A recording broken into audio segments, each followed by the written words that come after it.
Pode ir lá. Olá, boa noite. Hoje nós vamos discutir um pouco sobre as dificuldades de aprendizagem, o TDAH, síndrome de Down e autismo. Esse é o nosso tema da nossa aula de hoje. Muito importante que no curso de mediação escolar a gente conheça as especificidades de cada grupo, de cada aluno que a gente vai ter como aluno da mediação, né? Então, é muito importante que a gente saiba um pouquinho de cada uma dessas especificidades, tá? Para quem não me conhece, meu nome é Adriana, eu sou professora, pedagoga, trabalhei a minha vida inteira com educação especial e estou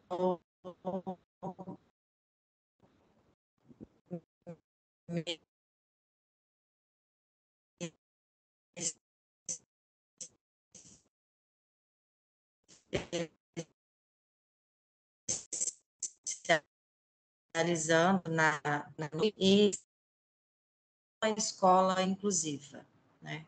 Fiz mestrado na UFES, tendo como objetivo a pesquisa onde a gente criou e usou alguns jogos matemáticos que eram facilitadores da aprendizagem para alunos com dificuldades de aprendizagem, dificuldades variadas, né? Alunos com TDAH, alunos não necessariamente com alguma deficiência, mas eu tinha um grupo de alunos com deficiência e um grupo de alunos também que tinha só algumas dificuldades acentuadas na aprendizagem. E nessa pesquisa de mestrado, a gente viu como que o jogo, como que a atividade lúdica, ela é importante e ela ajuda, né, a criança no desenvolvimento do raciocínio lógico, né? E aí, a partir daí, desse desenvolvimento desse raciocínio lógico, ele tem mais facilidade para aprender qualquer conteúdo, tanto da matemática quanto também da alfabetização, do letramento e tudo. Então, sempre fui me especializando nessa área, né? Hoje a gente vai falar um pouquinho sobre esses grupos aqui. São as dificuldades de aprendizagem, o TDAH, síndrome de Down, autismo, que a gente chama agora de transtorno do espectro autista. O material foi disponibilizado para vocês. Eu não estou conseguindo colocar ele em PDF, mas eu mandei o arquivo em PowerPoint para a gente ver depois se alguém consegue fazer essa transformação. Deixa eu colocar aqui. Eu vou abrir aqui para mim e já vou... Onde que está? Isso.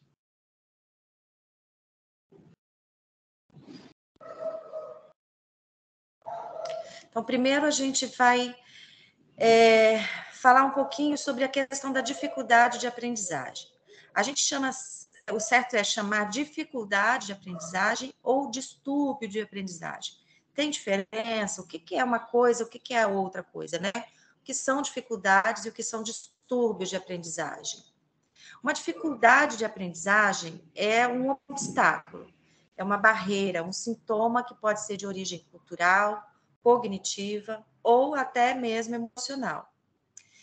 É essencial que o diagnóstico de uma dificuldade de aprendizagem seja feito o mais rápido possível, logo na entrada, né? Logo que a criança ela vai ingressar na escola, a gente já começa a perceber que essa criança tem alguma dificuldade, né? Uma criança, por exemplo, que entra com 3 anos numa educação infantil, ela já deve ser capaz de conhecer as letrinhas, né, de apontar, de identificar, né, pegar lá no brinquedo, ó, essa daqui é a letrinha A, a letrinha B, ela já consegue fazer essa identificação, que é mais visual, né? E quando a criança tem um atraso no desenvolvimento, a gente já vê logo de cara que a criança não não consegue acompanhar essas aprendizagens já desde o início, tá?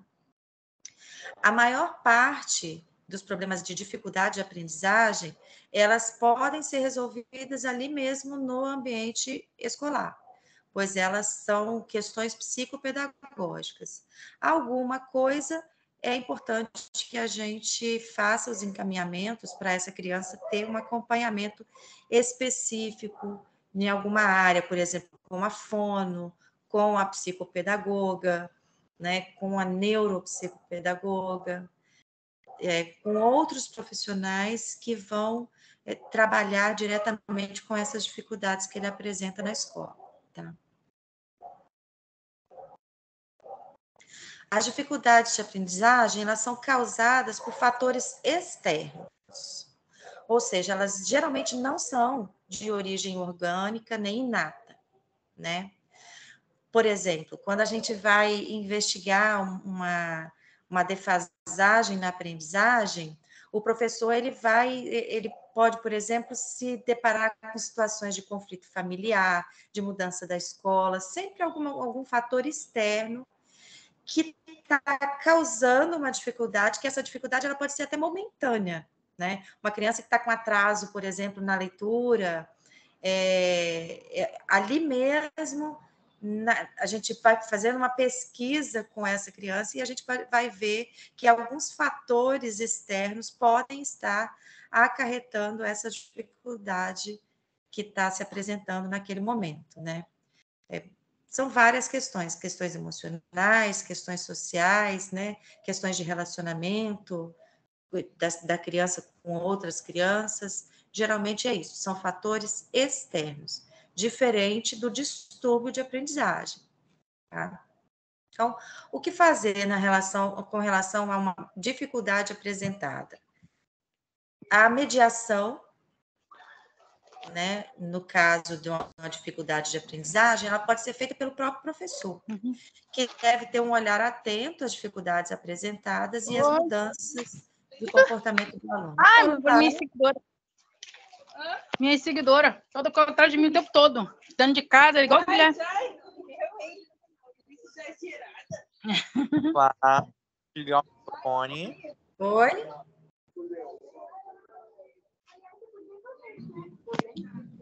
Tudo bem. Tudo tá. Ok.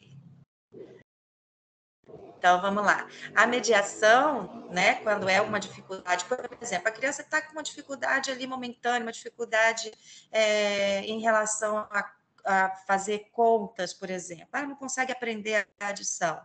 O próprio professor pode fazer um trabalho diferenciado com aquele aluno, trazendo alguns materiais concretos, por exemplo, e ali ajudar naquela dificuldade que esse aluno está apresentando naquele momento. Com relação aos distúrbios de aprendizagem, aí sim, as questões são um pouco mais diferenciadas, tá? A gente chama de distúrbio de aprendizagem ou, então, transtorno de aprendizagem. Esses transtornos, eles são geralmente adquiridos por fatores genéticos, né? Tem várias causas que podem ser atribuídas ao desenvolvimento de um transtorno de aprendizagem. Mas ele é um transtorno do desenvolvimento, né? A criança, na idade, quando ela começa a se desenvolver, quando ela começa a aprender, quando ela vai entrando na escola, por exemplo, que ela começa a apresentar essa dificuldade, e aí a gente já vai ver que a diferença entre a dificuldade e o distúrbio de aprendizagem, tá? Quando o professor percebe que a dificuldade de aprendizagem apresentada pelo aluno resiste às suas tentativas de solução, e por mais que ele esgote seus recursos, o aluno não apresenta melhora no desempenho escolar, aí sim, o docente pode estar diante de um transtorno de aprendizagem. Esse diagnóstico de transtorno de aprendizagem, ele vai depender de uma avaliação multidisciplinar. São vários especialistas na área da saúde que podem fazer esse diagnóstico. A gente vai falar de alguns desses distúrbios, tá? Para caracterizar um transtorno, é preciso que o estudante apresente comprometimento de aprendizagem no campo da leitura, da escrita ou isso sem ter sido diagnosticado com alguma deficiência intelectual. Ou seja, ele não tem uma deficiência, né? Ele não tem uma síndrome de Down, já foi descartada o transtorno do espectro autista, por exemplo, já foram descartadas outras deficiências e outros tipos de síndromes. Aí sim a gente vai pesquisar, então, se essa criança, ainda assim, essa criança apresenta um comprometimento grande nessa área da aprendizagem, na leitura, na escrita ou na matemática, aí sim a gente vai pesquisar esses distúrbios específicos de aprendizagem, né? Ou então essas dificuldades transitórias. Quais são os tipos, né? Alguns tipos de transtornos que a gente pode se deparar com eles, né? A dislexia, disgrafia ou desortografia, uma descalculia, dislalia, o transtorno de déficit de atenção e hiperatividade e a síndrome de Irlen. São alguns mais comuns que a gente pode encontrar na escola. Vou falar um pouquinho de cada um deles, tá? Dislexia também é chamada de transtorno específico da leitura. A dislexia é provocada por alterações genéticas que causam modificações no recebimento e na elaboração das informações recebidas. É como se, no momento que a criança tem o contato visual com o texto, até o momento que aquela informação que ele está lendo chega e é transformada lá no nosso cérebro, alguma coisa se perde. Então, essa alteração, ela é uma alteração no neurodesenvolvimento que é um déficit, é causada por um déficit na decodificação dos enunciados. Ela consegue ler, mas na decodificação ela tem um prejuízo da compreensão, né? Ela não consegue compreender o que ela leu. É muito comum quando a gente está lidando com uma criança com dislexia na escola, que ela, por exemplo, não consiga compreender um texto lido ou um enunciado de uma questão. E aí, o que a gente pode fazer? A gente pode reduzir os textos, né, o tamanho do texto, reduzir o tamanho dos enunciados, ou permitir que a criança faça, por exemplo, uma avaliação que seja oral. Se ela tiver um ledor, uma pessoa que leia para ela, ela vai entender. Ela só não entende quando ela mesma lê, porque a dislexia, essa alteração, ela ocorre lá no processo de decodificação. Então, ela tem o contato visual com a letra e é como se aquilo se perdesse até a informação chegar até o cérebro.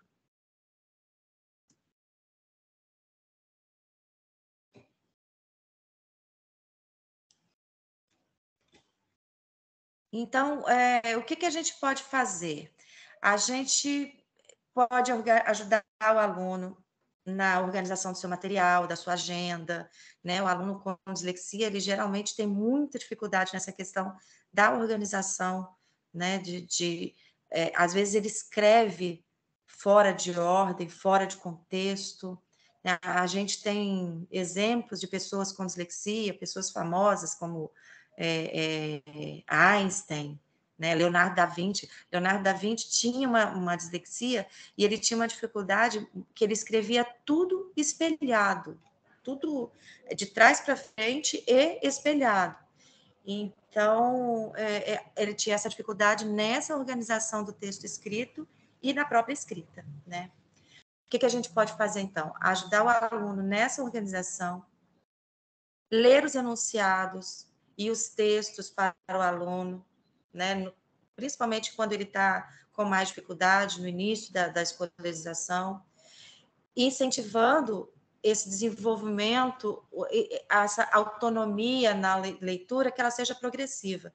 Eu tenho um sobrinho que ele tem uma dislexia, e ele está agora no 6º ano. Até o 5º ano foi mais fácil para ele, porque ele tinha mais mediação na escola. A partir do 6º ano, já é um pouquinho mais difícil, são vários professores, e ele tem muita dificuldade na leitura e na escrita da letra cursiva. E aí, eu falei com a minha irmã, eu falei assim, olha, ele não é obrigado a escrever com a letra cursiva. Ele pode usar a letra de forma, a letra caixa alta. Eu mesma não escrevo com letra cursiva, porque a minha letra cursiva é feia. Eu escrevo com letra de forma. Então, ele não tem essa necessidade, né? Porque as escolas cobram muito disso, da escrita cursiva do aluno, mas ela é importante, sim, é importante, principalmente porque a letra cursiva, ela ajuda o aluno na linearidade do pensamento. Quando ele não tira o lápis do papel e continua escrevendo, ele está ali treinando o cérebro para que a organização do seu pensamento seja linear, contínuo. Quando ele solta o lápis toda hora, esse pensamento ele tem uma descontinuidade. Então, ele vai ter um pouco mais de dificuldade. Mas, enfim, esse aluno, esse meu sobrinho, ele tem essa dislexia e ele tem uma dificuldade muito grande com a letra cursiva. Então, e principalmente para ler do quadro, quando o professor escreve no quadro com a letra cursiva. Aí eu falei com a minha irmã, ela conversou com a escola, e eles deixaram ele cola em toda a capa de caderno dele um alfabeto, igual criancinha pequena, um alfabeto que tem as 4 letrinhas, a maiúscula de forma, né, caixa alta, a minúscula, a maiúscula e a minúscula cursiva. Porque quando ele tem alguma dificuldade em alguma palavra que ele não está entendendo, ele pode ir lá nessa folhinha e fazer a consulta dele. Então, são recursos que a gente vai usando que são específicos para cada aluno. Cada aluno vai apresentar uma dificuldade específica. Então, a gente vai ter que descobrir com o aluno o que pode ajudar nessa dificuldade dele, né? Uma outra coisa que o meu sobrinho foi permitido a ele na escola, o uso de um celular na hora da prova, para ele poder gravar o que ele leu. Ele lê, grava o áudio e depois ele escuta o áudio. Quando ele escuta o áudio, ele não tem dificuldade. Ele só tem dificuldade na hora da leitura. Então, ele grava, escuta o áudiozinho dele mesmo e aí ele consegue responder as perguntas. Ele é excelente aluno de história, né?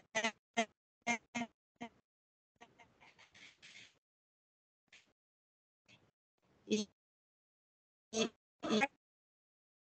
longas, mas ele consegue, usando esse recurso do áudio, né? Então, são coisas que a gente vai descobrindo com o aluno, com a dificuldade que ele tem, e vai descobrindo quais são os recursos que a gente pode utilizar para auxiliar.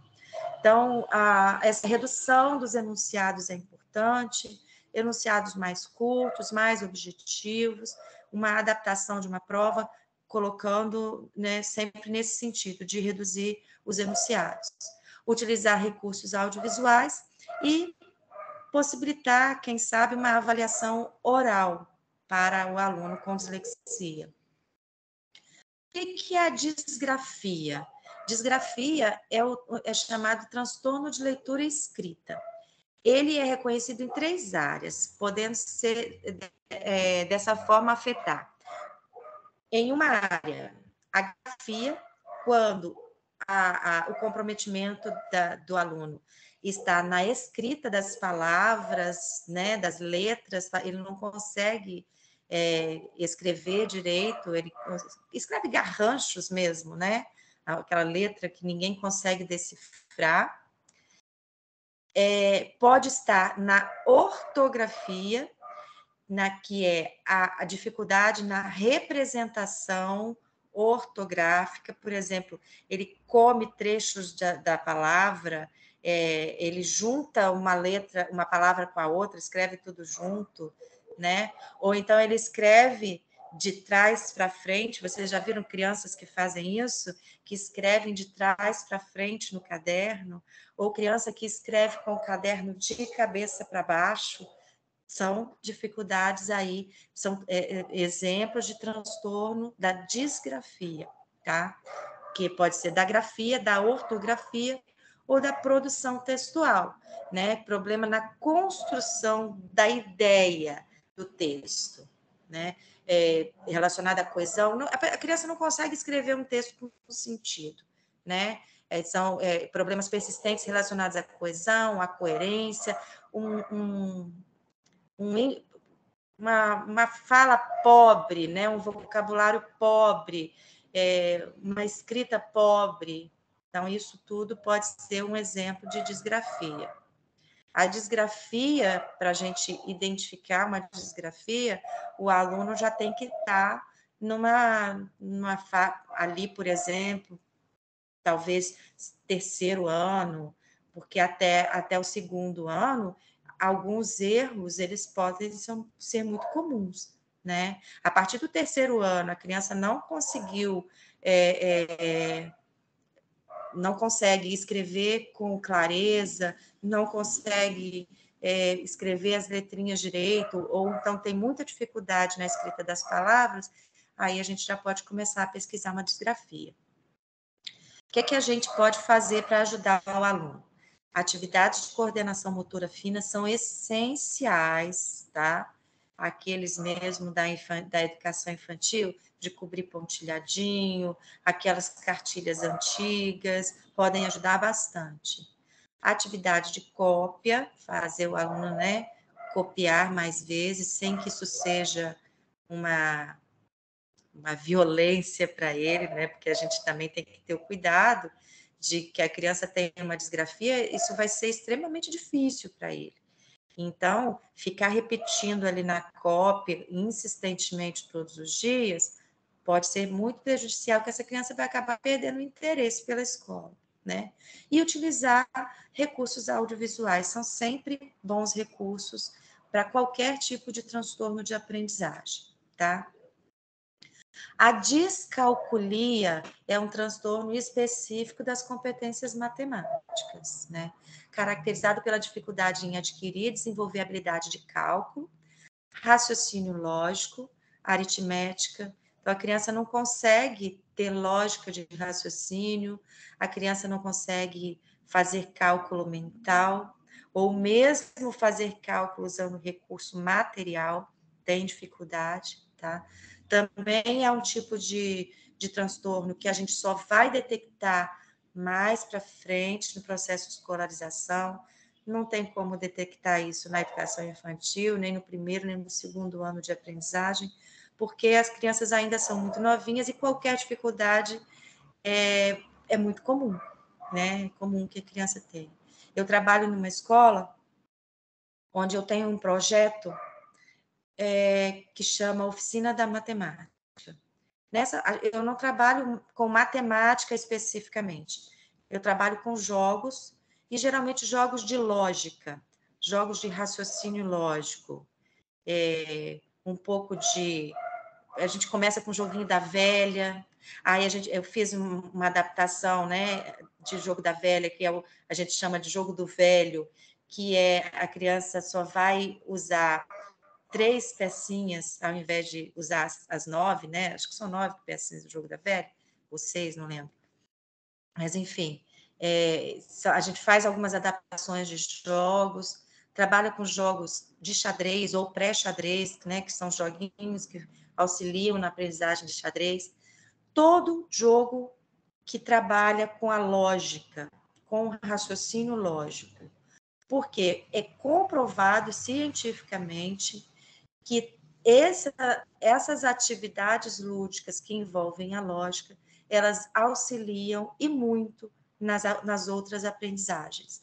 Então, a gente faz esse projeto uma vez por semana, as crianças vão lá, elas acham que estão brincando, mas na verdade elas estão exercitando, né, os seus neurônios, estão exercitando, fazendo um exercício cerebral que vai ajudá-lo na aprendizagem depois da matemática, do português, de qualquer outra área do conhecimento.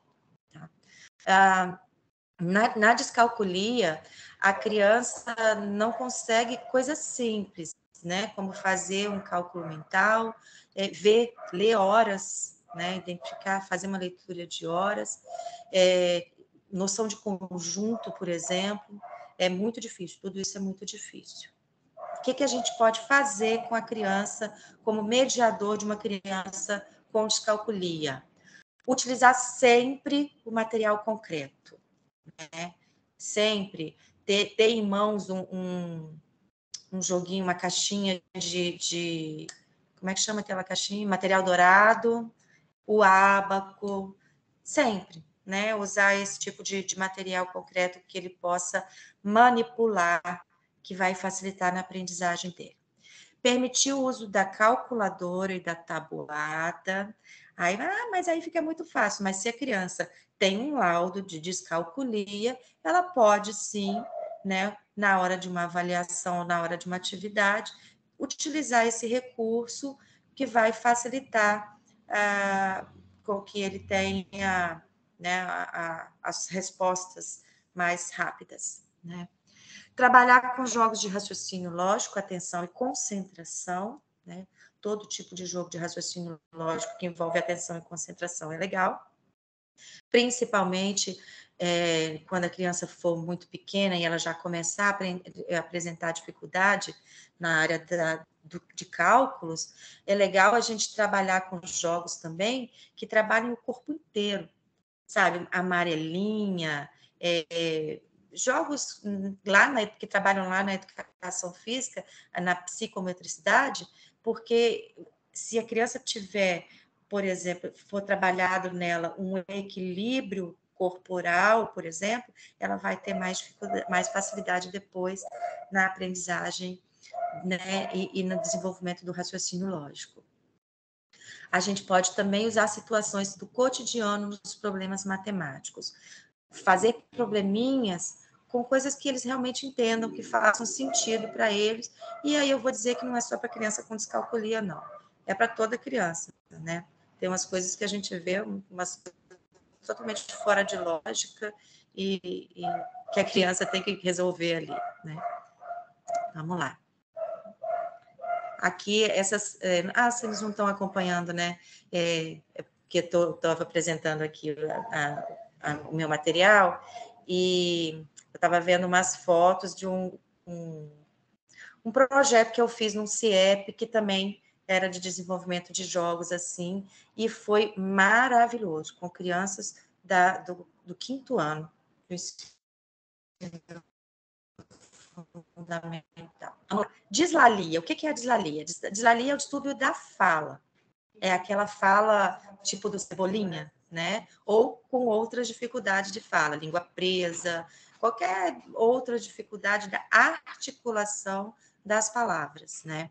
A dislalia também é um tipo de transtorno muito comum, tá? Nesse caso, percebe-se que o aluno tem uma pronunciação, ele pronuncia incorretamente, né?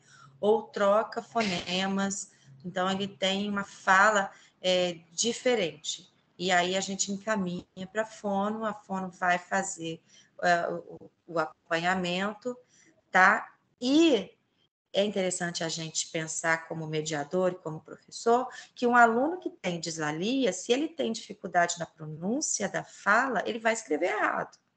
Ele vai ter dificuldade na alfabetização, no processo de alfabetização. Então, o quanto antes a gente identificar algum tipo de transtorno da fala e fizer os encaminhamentos para que esse aluno tenha um acompanhamento específico, principalmente com fono, é melhor, né? Crianças, por exemplo, que apresentam atraso na oralidade, pode ser muito comum de ter um distúrbio de fala no futuro, tá? O que a gente pode fazer como mediador? Atividades para desenvolver a oralidade, fazer esse aluno falar mais, né? E buscar o atendimento especializado com o fonoaudiólogo. Agora a gente vai falar um pouquinho sobre o transtorno de déficit de atenção e hiperatividade. O transtorno de déficit de atenção, ele pode se apresentar com ou sem a hiperatividade, né? Algumas crianças apresentam um comportamento hiperativo, outras não. Elas podem apresentar até um comportamento hipoativo. Aquela criança muito quieta, muito passiva, está na sala de aula, parece que ela nem está ali, tá viajando no mundo da lua, tá?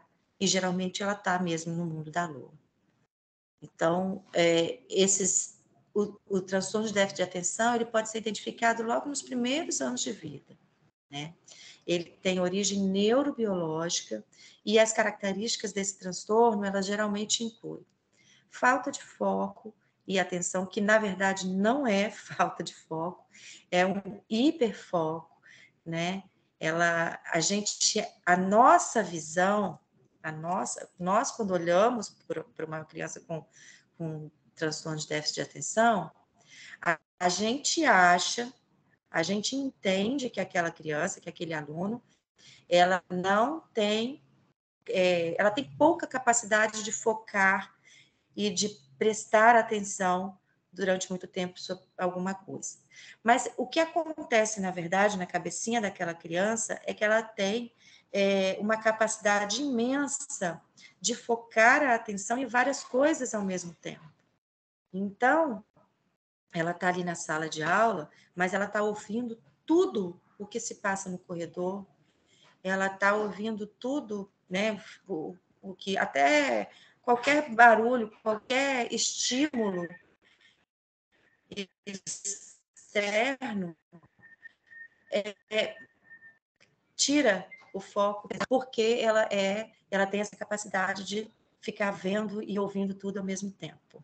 Eu tenho uma amiga, ela é professora de arte, e ela tem TDAH, né? E eu falo, Maísa, você é muito TDAH, porque assim, a gente está, por exemplo, conversando eu e ela, sentado numa mesa de bar, por exemplo, sentado eu e ela. Ela, do nada, ela me fala tudo que o pessoal da mesa ao lado está conversando. E não deixa de prestar atenção no que eu estou falando. Entendeu? Por quê? Porque eles têm essa confusão mental. Imagina se você, andando numa rua, você consegue escutar os passos, as buzinas, os barulhos, tudo ao mesmo tempo, e aquilo faz uma confusão mental que você não consegue prestar atenção naquilo que você precisa prestar atenção, tá?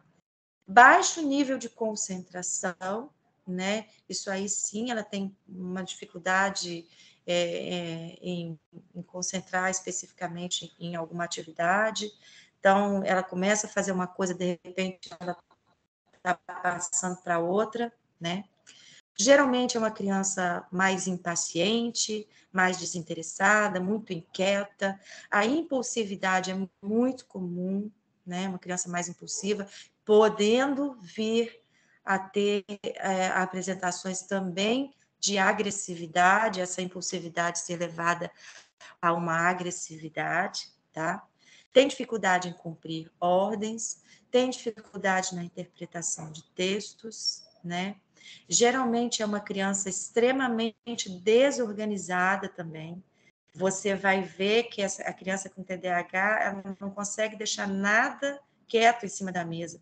Tudo cai no chão. Aí cai o estojo, espalha lápis para tudo quanto é lado. Aí ela abaixa para pegar o estojo, cai o caderno. Então, é uma criança muito estabanada, né? Então, é claro que ser estabanado também é uma característica comum em outras crianças. Não quer dizer que toda criança estabanada tenha o déficit de atenção e hiperatividade, mas é bom observar. O transtorno de déficit de atenção, inicialmente, ele pode ser confundido com uma indisciplina na escola, né? porque essa criança ela tem muita dificuldade para ficar quieta, para ficar sentada, e a escola é um lugar de padrões, né? É um lugar que a gente quer padronizar, quer deixar as crianças sempre sentadinhas, tal. Então ela tem dificuldade com isso. Uma coisa que pode ajudar é você permitir a essa criança que passe alguns minutos em pé, né? E do lado da mesa mesmo, escrever, porque ela tem dificuldade de ficar com o corpinho ali sentado. Então, de repente, se ela tiver, levantar, tá copiando do quadro, tia, pode ficar em pé? Pode ficar em pé. A criança fica em pé um pouquinho, então isso já ajuda, porque ela está movimentando o corpo enquanto ela faz uma atividade. Isso pode ser bastante favorável para a criança, né? Ela é uma criança que anda muito, né? Ela tende a circular pela sala. Então, isso tudo pode gerar um certo desconforto na sala de aula com relação ao professor e ser confundido com com indisciplina, né? Então, tudo isso se dá em razão da sua agitação, da sua dificuldade de concentração, né? E elas, quando a criança está fazendo alguma tarefa que ela não gosta muito, aí sim ela vai ficar cada vez mais agitada. O que a gente pode fazer como mediador de uma criança com TDAH? O caminho é promover meios para o aluno concentrar-se o máximo possível. Pôs a carteira do aluno longe de porta e janela, né? Agregar alguma motivação extra às atividades, como premiação, estrelinha, aquelas coisinhas que os professores já costumam fazer, tá? Exibir em sala de aula os conteúdos audiovisuais, reduzir textos e enunciados também, oferecer atividades que demandem menos tempo em sua execução. A gente pode fazer com a criança com TDAH, ela está fazendo uma folhinha, aí ela cansou de fazer, troca a atividade, vai fazer outra folhinha, depois ela volta naquela que ela não terminou, né? Atribuir funções que permitam maior movimentação na sala de aula, tipo distribuir, recolher atividade, né? Colocar essa criança para se movimentar mais, ela vai gastar mais energia, ela vai estar com seu corpo em movimento e ela vai ter mais facilidade para prestar atenção quando tiver assim. Trabalhar com jogos de lógica, atenção e concentração também vão ajudar bastante. Um pouquinho agora sobre a síndrome de Down. Vamos falar sobre síndrome de Down, que eu amo. A síndrome de Down, ela também é chamada de trissomia do cromossomo 21. É uma alteração genética que se dá durante a concepção nesse cromossomo de número 21. Tá? A pessoa com síndrome de Down, ela possui 47 cromossomos. Nós, né, todos, possuímos 46. Então, ela tem um cromossomo a mais nesse cromossomo 21. Em todas ou na maioria de suas células. Tá? A síndrome de Down não é uma doença, é uma condição genética diferente, mas também não é causada pelo comportamento dos pais. Né? Ela não pode ser atribuída, por exemplo, o uso de alguma medicação durante a gravidez, não, ela é um fator genético.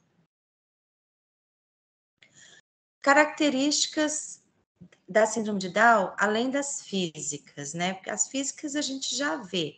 A criança tem o olhinho mais puxadinho, ela tem as linhas da palma da mão, ela tem uma linha só, assim, reta, tá? Geralmente, esqueci como é que chama, não é elasticidade, esqueci a palavra. A criança, ela tem os músculos muito molinhos, então ela pode virar as mãos assim para trás, ela é sempre muito molinha, né? Então tem essas características que são físicas, que a gente olhando para a criança a gente já vê, né? E tem outras características da síndrome de Down, que são, por exemplo, déficit cognitivo. toda criança com síndrome de Down, ela vai ter um certo déficit cognitivo. Por quê? Porque ela tem um atraso global no desenvolvimento. Se ela tem um atraso global no desenvolvimento, ela vai ter um déficit cognitivo. Isso pode variar. Algumas crianças vão ter mais, outros menos déficit cognitivo. E outra coisa que também que vai fazer bastante diferença é a questão do estímulo. De quanto, se essa criança, ela, desde que nasceu, ela já vai ser levada para terapias cognitivas, ela vai ser levada para fazer outras atividades, ter outros estímulos, ela vai ter um desenvolvimento melhor, né? Ah, lembrei aqui, está escrita a palavra hipotonia muscular. Ela tem essa movimentação, né, os músculos muito flexíveis. O que pode acontecer com alguma frequência, né, que não é raro, mas também não vou dizer que toda criança com síndrome de Down tem.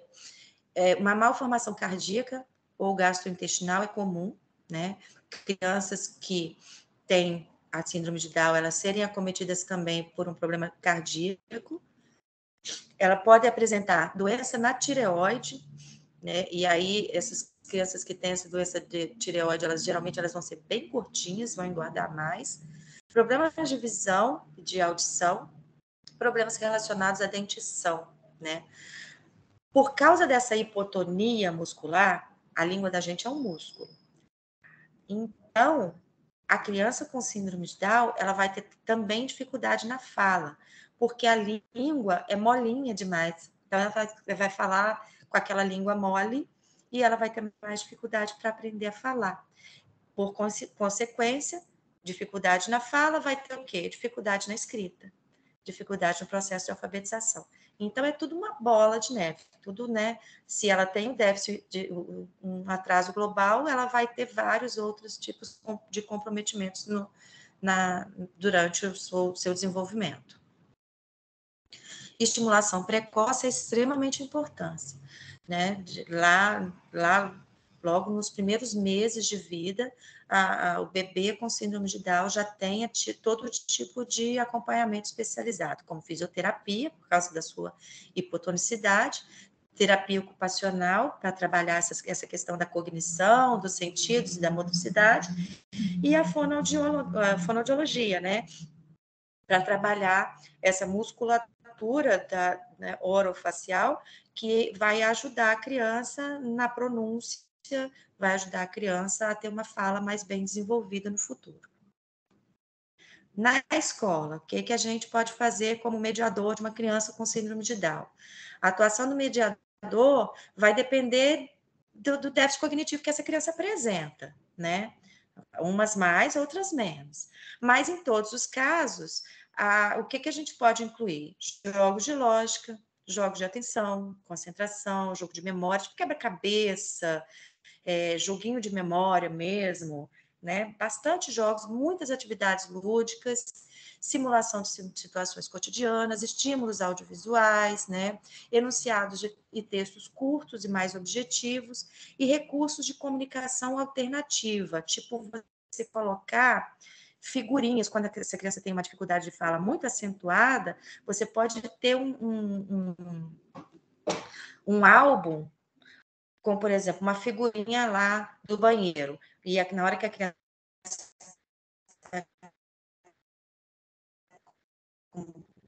dizendo que ela quer ir ao banheiro, na hora que ela precisa fazer uma atividade, você vai apontar para ela uma figurinha de uma criança fazendo atividade, para ela entender que aquele é o momento dela fazer.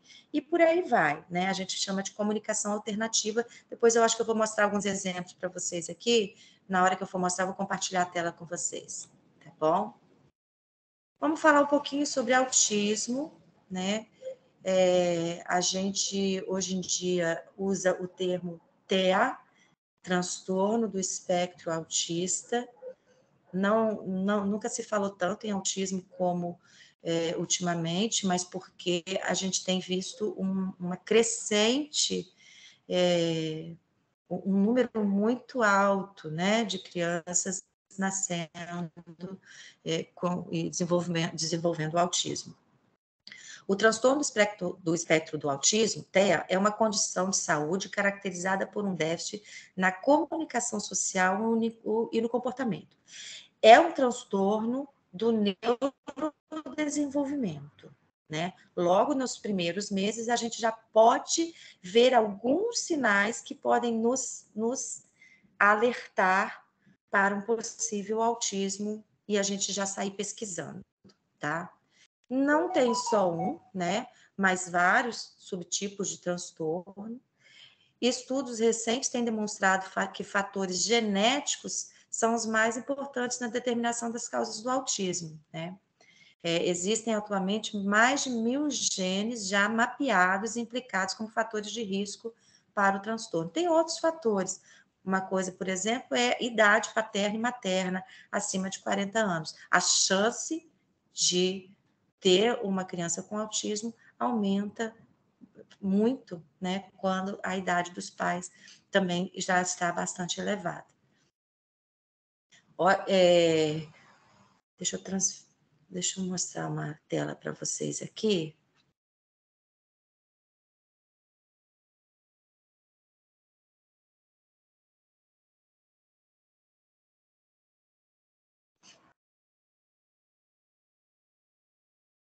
Tá dando para ver? Essa tela aqui, ó, prevalência do autismo. Assim Tá. Nos Estados Unidos, né? Olha a evolução tá um pouquinho cortado, mas ó, em 2004 a gente tinha uma criança autista a cada 166 crianças. Em 2006, uma a cada 150. Em 2018, uma a cada 59 crianças. Então, por isso, a gente... E já existem estudos que a previsão para 2023, quando for feito, né, um censo nos Estados Unidos de crianças autistas, a previsão era de que haveria uma criança em cada 38 crianças com autismo. Então, isso é um número extremamente elevado, né? E o que pode estar causando isso, né? São estudos ai, meu Deus, peraí. São estudos que já estão sendo mapeados aí por vários pesquisadores, né? Vamos lá. Sinais de autismo. Alguns sinais de autismo podem aparecer desde um ano e meio de idade, até antes, tá? Até antes. Por exemplo, quando um bebê com 6 meses, ele já tem fazendo contato, né, visual com os pais, e a criança com autismo, ela não faz muito esse contato. Uma criança com autismo, ela vai ter algumas questões ligadas à rotina, que são muito específicas dela, né? Por exemplo, meu filho só dorme se for no berço, não dorme no colo, né? Também pode ser um sinalzinho de alerta, várias coisas que a gente pode ir notando na criança. Então, vamos lá. Alguns sinais de autismo já podem aparecer a partir de 1 ano e meio de idade. Há uma grande importância de se iniciar o tratamento quanto antes, mesmo que ainda seja apenas uma suspeita clínica, ainda sem diagnóstico fechado, pois quanto antes comecem as intervenções, maiores são as possibilidades de melhorar a qualidade de vida da pessoa. Isso para tudo, né, gente? O tratamento para o autismo é personalizado e multidisciplinar. Então, além da psiquiatria, né, da neurologia, os pacientes podem se beneficiar com intervenções da psicologia, da fonoaudiologia, terapia ocupacional, psicopedagogo, psicomotricista e outros profissionais, conforme a necessidade de cada pessoa, né, de cada criança autista. Também, essas características são muito individuais, né? E aí a gente vai, assim como no caso do TDAH, quando a gente está mediando uma criança autista, a gente tem que ir aprendendo com ela o que está melhor, o que está dando melhor resultado com essa criança que tem esse tipo de característica, né? O mediador, então, é de suma importância. Ó, que a criança autista, o que ela pode, né, apresentar? Não manter contato visual por mais de 2 segundos, né? Não atender quando é chamado pelo nome. Se você chama a criança de costas, ela não vira para você, você pode pesquisar. Aí você vai buscar, né? Vamos ver o que essa criança tem. Descartou uma surdez, uma baixa audição, então a gente já pode começar a pesquisar um autismo. Isolar-se, não se interessar por outras crianças, mania de ficar alinhando o objeto. Você pega o brinquedinho, em vez de ele brincar com o brinquedo, ele coloca todos assim perfilados, um do lado do outro, ou então um em cima do outro, né? Essas manias muito características de crianças autistas. Ser muito preso à rotina, a ponto de entrar em crise quando essa rotina muda, né? Eu estava vendo uma vez um depoimento do Marcos Mion, falando como é difícil para eles viajar com o filho, porque ele tem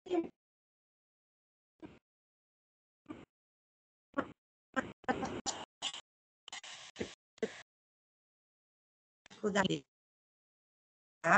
mas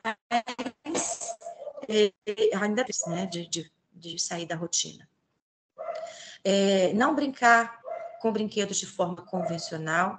Então, por exemplo, ele pega o carrinho, ao invés de ele brincar com o carrinho, de ele andar com o carrinho, né, fazer o que a criança normalmente faria, ele pega o carrinho e fica olhando para o carrinho, rodando a rodinha e fica ali horas rodando a rodinha e olhando para a rodinha em movimento, né?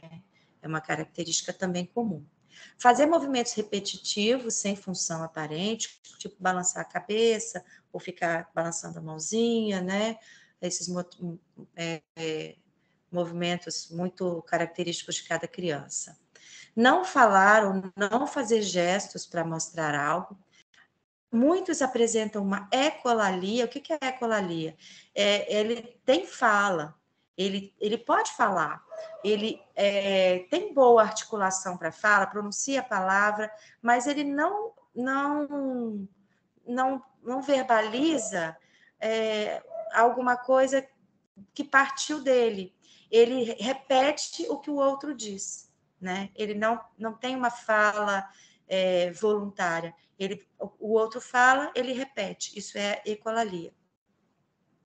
Não compartilhar seus interesses e atenção apontando para algo, ou não olhar quando a gente aponta para algo. Ficar girando objetos sem função aparente. Interesse restrito ou hiperfoco, né? Ele pode ter pouco interesse pelas coisas, ou então ter muito interesse por alguma coisa em específico. Por exemplo, uma criança que tem um interesse enorme em pesquisar, em estudar sobre dinossauros, por exemplo, né? O hiperfoco. Uma criança que geralmente não imita as outras e não sabe brincar de faz de conta, né? São características específicas do autismo. Autismo na escola, o que a gente vai fazer? A gente tem que desenvolver práticas pedagógicas partindo do próprio aluno, como eu falei, né? Você vai identificar o interesse dele, as necessidades que ele tem, e vai flexibilizar o currículo, diversificando as suas estratégias, né? Se a criança gosta de dinossauro, vamos usar o dinossauro. Mas vamos usar só o dinossauro? Não, porque ela também tem que aprender que esse hiperfoco, ela tem que aprender a usar, né, a lidar com esse hiperfoco dela e diversificar mais as suas aprendizagens, os seus interesses. Mas a gente pode usar o que ela gosta como motivador, tá? Esse processo não depende só do professor, mas tem que ter toda uma avaliação neuropsicológica, fonoaudiológica, né? Geralmente, ter uma devolutiva do profissional que trabalha com a criança e mandar esses profissionais mandarem relatórios para a escola, dizendo quais são as áreas de interesse, o que pode ser feito, já ajuda bastante. Normalmente, eles não fazem isso, não, mas ajuda. Se a gente pedir, por exemplo, eu quero que a psicopedagoga, a psicóloga me mande um relatório falando sobre as características específicas desse aluno, né? Já ajuda bastante. É importante envolver toda a escola, né? O aluno, ele não é do mediador, a gente fala isso sempre, o aluno é da escola, né? Tem que ter uma dinâmica de trabalho que seja mais colaborativo, em que todos os alunos, todos os profissionais da escola tenham contato direto com essa criança, chamem pelo nome, né? Brinquem com ela como fazem com os outros. O profissional da mediação também é de extrema importância, que essa criança é uma criança que geralmente ela vai requerer um mediador que fique ali com ela o tempo todo, né? Utilizar recursos de comunicação alternativa, que são esses albinhos que eu falei, né, com figurinhas, onde a gente pode substituir a fala por uma figura e incentivar a criança a apontar. Estimulando a criança a falar, quando essa criança é possível de desenvolver a fala, tá? É importante a gente estimular a fala, mas esse material de comunicação alternativa pode ajudar na nossa mediação, pode ajudar a gente como mediador. Deixa eu mostrar aqui para vocês. Olha, tá vendo? Figurinhas, você vai fazer um álbum, né? E aí você vai colocar o material com o nomezinho e a criança vai apontando. Ou então você vai lá, pega o giz de cera, e você aponta para ele lá no estojinho e pegar, entendeu? Isso se a criança demanda esse tipo de necessidade. Às vezes a criança não precisa, né? Você vai falar com ela, ela vai direto pegar. Mas tem criança que precisa, aí o que a gente faz? A gente vai lá e pega para ele. Aí não é o melhor. O melhor é você desenvolver esse processo de comunicação alternativa para que ele tenha mais autonomia, tanto para pedir as coisas, quanto para executar uma ação que você pede, tá? Vendo? Ir ao banheiro, ir ao parquinho, sala de aula, tudo isso, né, pode ser usado, né? Aqui, a família pode ter, dentro de casa, né, as figurinhas de comunicação alternativa, né? Ó, é hora de escovar os dentes, vamos cortar as unhas, vamos, né? Sempre levando a criança, estimulando a criança a ter mais autonomia para pedir as coisas e também para executar um comando, né? Bom, acho que é isso, acho, né, basicamente a gente falou um pouquinho sobre cada uma das coisas. É lógico que falar sobre déficit de dificuldade de aprendizagem, autismo, transtorno de déficit de atenção e síndrome de Down são todos conteúdos muito amplos, que não daria para a gente falar tudo em uma aula, mas assim, a gente buscou ter buscar as informações mais relevantes, mais importantes, para que vocês possam começar a desenvolver um trabalho de mediação de excelência com qualquer tipo de criança que vocês possam estar tendo contato na escola, tá? Tá aí o meu contato, tá bom? O contato do Instituto, meu número de telefone, estou sempre à disposição de vocês, tá? Qualquer dúvida, a gente está aqui. Vou desejar a vocês uma boa noite. Para quem vai assistir essa aula depois, um bom dia, uma boa tarde. Assistam na aula no horário que for melhor para vocês, né? Deixa eu botar aqui de novo a minha... Isso. Então, eu me despeço por aqui. Eu espero que vocês tenham gostado. Espero, né, ver vocês novamente em novas aulas, trazendo outros conteúdos para a gente poder ampliar ainda mais o nosso conhecimento sobre educação inclusiva e educação especial. Ó, beijo para todos, beijo para todos. Alexandre, beijão. Obrigada por mais essa oportunidade, obrigada por mais essa aula, tá bom? Obrigado, Tchau, meu tchau. amor. Você arrasa como sempre. Beijo.